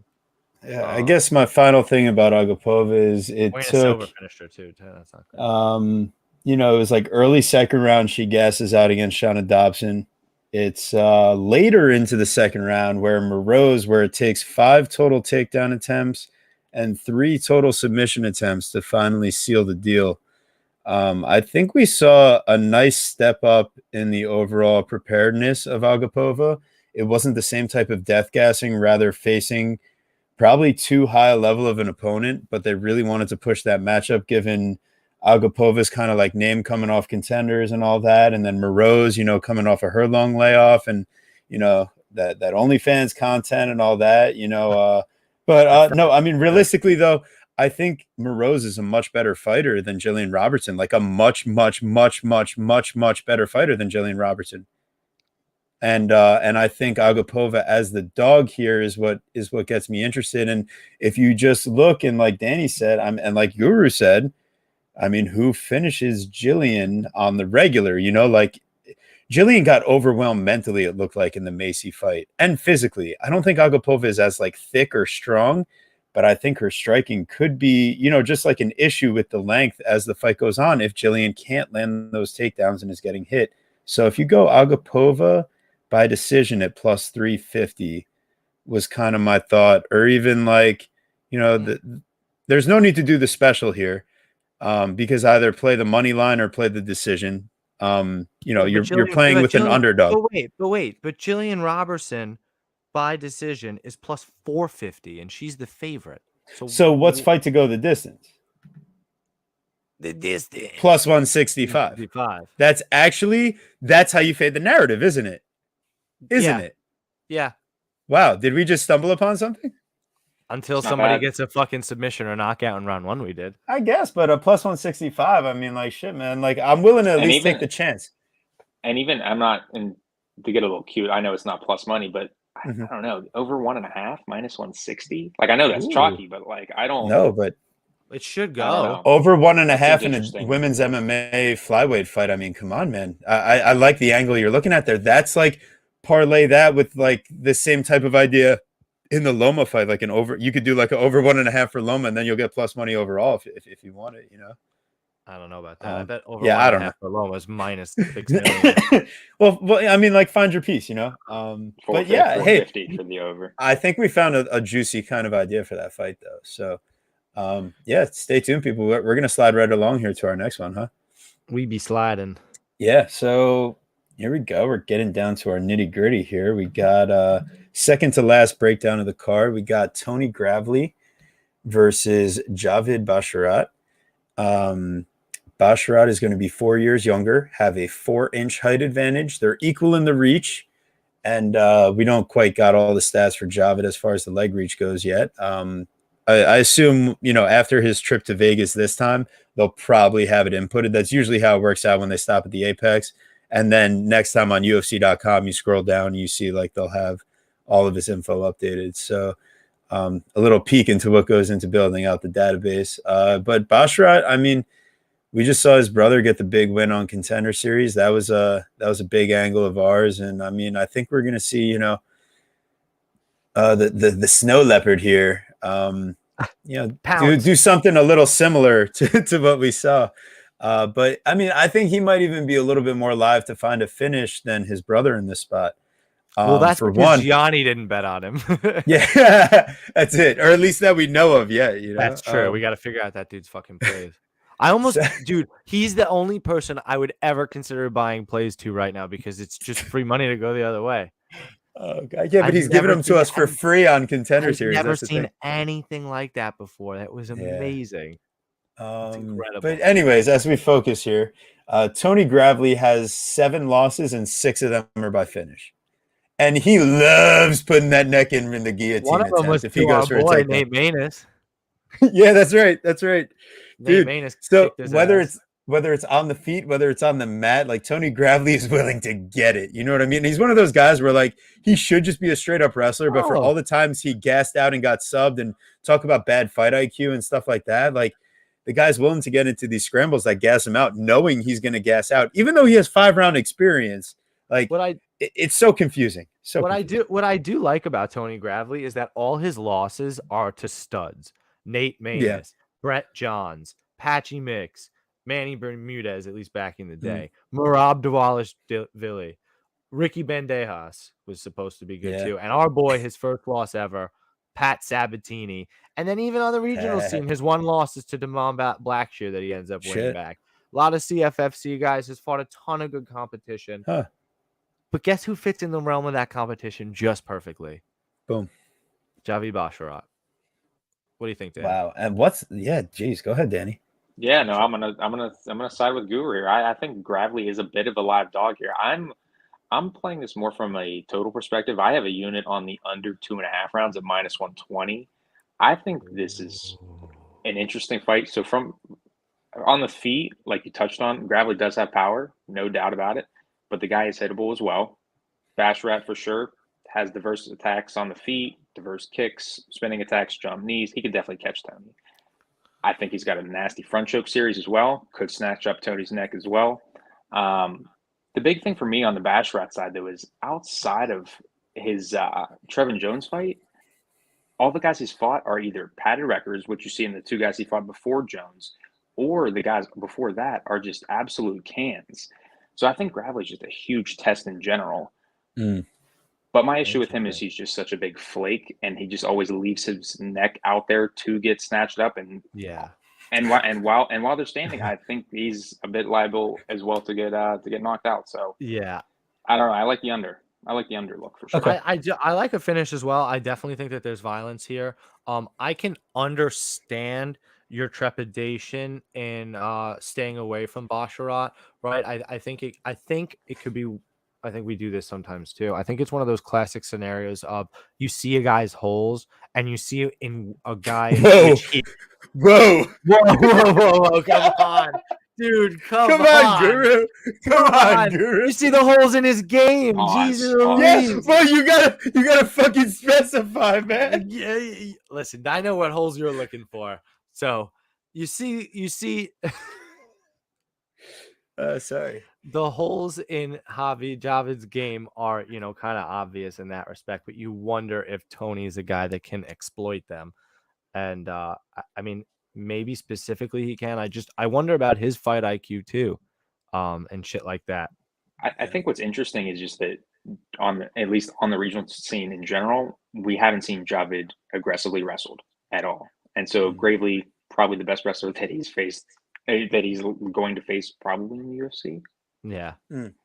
That's very true. I don't know. I value Gravely's wrestling pretty highly. So he is a very good wrestler. 7 takedowns per 15 minutes, 56% control time, which is a lot. So yeah, I think there's 2 different types of Contender Series guys, though. There's Simon Oliveira and his guillotine attempts, and then there's No, go ahead. Yeah, and then there's Javid Basharat. That was it.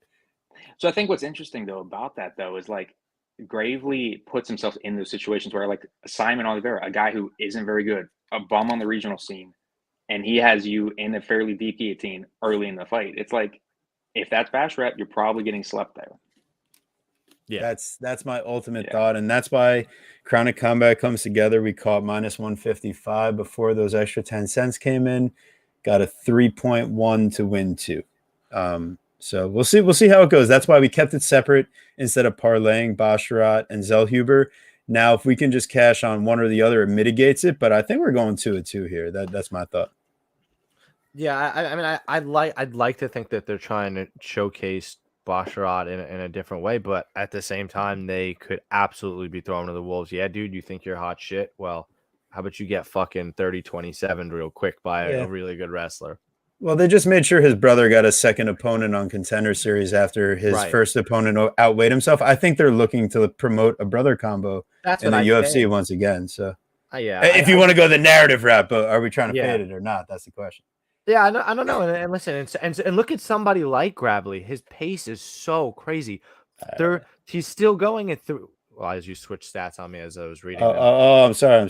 It's okay. Yeah, We're no, getting but I up mean, on the clock here yeah, for no, club and fair. subs. So That's true. 3.5 strikes You're landed per good. minute. okay. And 14 strikes landed, pace at distance for Gravely. He's somebody that still does spend a decent amount of time striking. So I think he gives Basharat a decent chance with that too. Fair enough. Okay. I see the angle. I definitely get it. And there's a reason why this line isn't minus 300 for sure. And that's why we thought there was enough value to want to play it as a straight up money line. But in the same right, I totally get where we're seeing, a little danger down the road. Danger. Well, so we got our. I'm not sure. You scared me there. But we got our first fight. I'm sure I scared the audience. Don't worry. We got our first fight of the night. Nicholas Moda versus Cameron Van Camp. Distant relative of Rob Van Dam, or not really? That was terrible. Yeah, that was terrible. But Nicholas Moda's minus 205. What's good is that I did get the lines on this fight correct. And Cameron Van Camp plus 175. So listen, sometimes we got to set up, for some excitement about what we can get right. But yeah, so finally, the over 2.5 plus 135, under 2.5 minus 165. Nicholas Moda, he's giving up a lot of height, a lot of reach here. Cameron Van Camp dropping down in weight, going down to 155. He made his debut at 170. So he's got a 5-inch height advantage, 4-inch reach advantage. He's going to be 1 year older. I don't think that's enough difference to really make, any notable thing there. But overall, Van Camp has a little bit more experience, but in that experience, he's also taken a few more losses. The more concerning thing is that Moda, every time he's lost, it's been by finish. So maybe this fight doesn't go. That seems to be the chalky idea. It's only minus 175 or minus 165, like we said, for the under 2.5. But overall, at this point, Guru, I'm gonna let you take the stand for this one because I think we were having the same type of idea. Yeah, for sure. So I definitely do like the violence play here at under 2.5 minus 165. What's up, Addicted to Combat? Thanks for coming in, buddy. I appreciate you, that. Man. That's awesome, buddy. So, and again, it could be right. It could be the fight before, right? Tony Gravely could be the big dog on the undercard, but I really think that Cameron Van Camp is super live here. I really like. So Moda is low output, which is a problem. Counter striker and chinny. Van Camp size, reach, and output chinny. Like crazy, man. What's up? And a bit chinny. Yeah, and a bit chinny. He's a bit chinny himself too. And he's dropping down to 155 now, which I think is big. Could be interesting. It could be. Has he fought? I guess he hasn't fought there in a while. Not in a while. Yeah. Catch weight at 165. Welterweight, yeah. You got to see the weigh-in. Here. If you're on the Van Camp side, like confidently, not confidently, even just in general, even if you're on the Moda side, I really want to see what these guys are going to look like at the weigh-ins. They're both coming off of knockout losses here and not off of too much, rest. They're coming in, they haven't really taken as much time off as you might think coming off of knockouts. And, Van Camp, he really was giving Fialho the business early. They were step for step. So the question is like Moda, I mean, like, I'm out. I don't know. I'm out. No, I'm out. You're completely. out? No, I think I'm out. His last fight at lightweight was when he lost to Thomas Gifford in 51 seconds. And we know Thomas Gifford. So that's no. Yeah, no, scratch that. Yeah, listen, I don't know. Moda's still chinny and he's still low output. But Van Camp is chinny, yeah. So you probably just gotta take the violent spot. Okay. But damn, now I'm actually kind of a little bit more nervous about Gravely and Javid. That's a good point. He's just such a high level wrestler.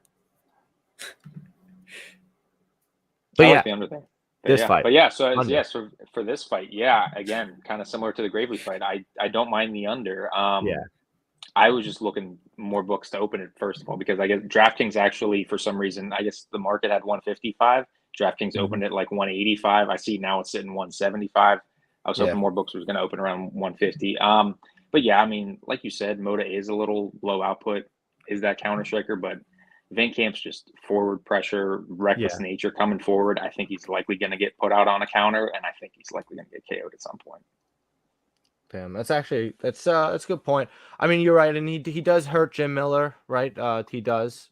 Nicholas Moda hurts Jim Miller in that first round there, and I don't know. Jim Miller's a tough test. Yeah, and talk about tough tests. I mean, Andre Fajalio, and he hurts Andre Fajalio in that first round too.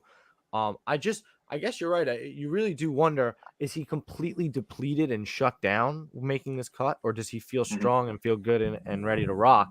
And if he does, then he can really, I think, put some damage on Moda. But if he's too depleted, and he's gonna know after this basically probably test run here if it works for him.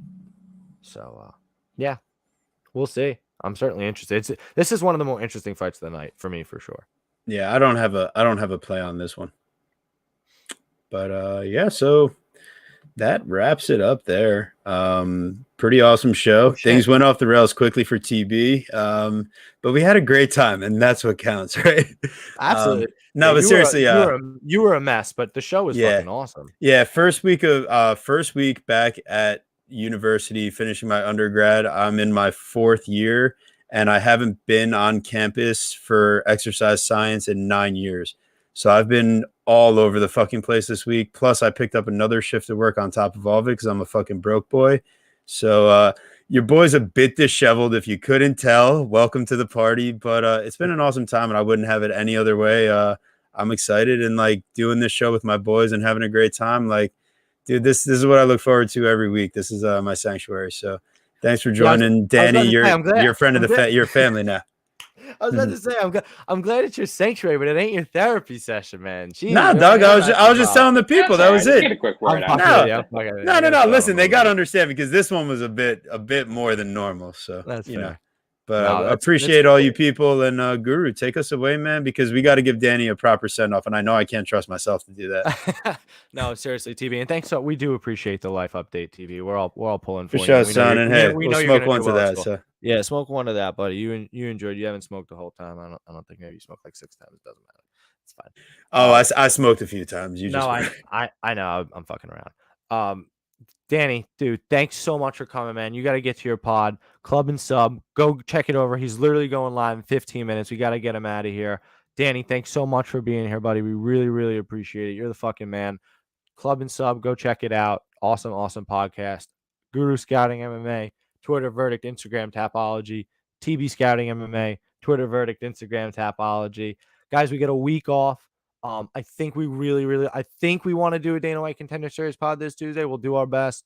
Otherwise, we'll see you for Dern versus Jan, and we got Gordo Gambles coming on. We're really excited for that.